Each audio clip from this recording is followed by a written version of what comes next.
Today's book is entitled The Hungry Ocean. It's by Linda Greenlaw. Linda Greenlaw has since become one of my top 5 favorite authors. Linda Greenlaw currently lives on an isle in Maine, and I can't pronounce the isle name, so I'm not going to try. She's a fisherman. She is a woman in a man's world.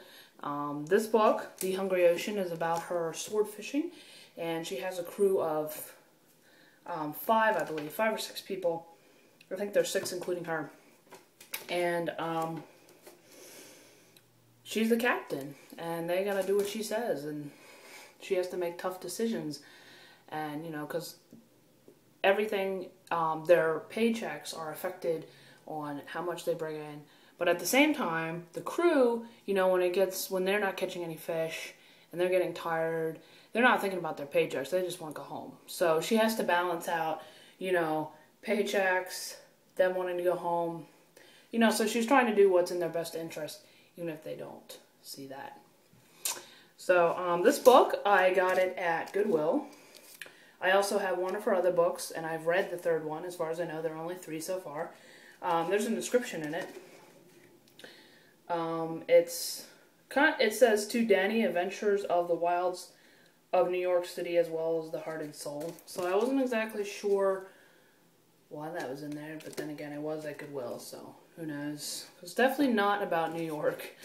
Adventures at New York.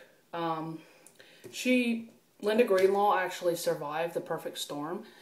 She was in a different area, I think like 400 miles away, and it was actually not as bad, but she's depicted in that movie, actually. I think she has a brief couple of seconds on that movie. Linda Greenlaw's depicted. And so, I don't know, it was one of those books that I started reading and I couldn't put it down. Now, it did help that I was getting my car worked on at the time, so I had a lot of time on my free hands.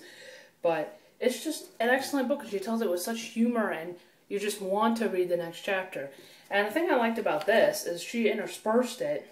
Not only is it the story of, she chose one swordfish trip. She has of course been on several as a captain, but she took one and condensed it into this book. So that's kind of cool. She intersperses it with chapters called Mug Up, and they're just like little side stories, things that have happened to her before, things that happened to her when a child. So, I don't know, I thought that was kind of unique and cool, kind of like flashbacks, but not quite as annoying. So, The Hungry Ocean by Linda Greenlaw. It's a book of adventure, it's a book of a woman in a man's world, it's a book anyone should read.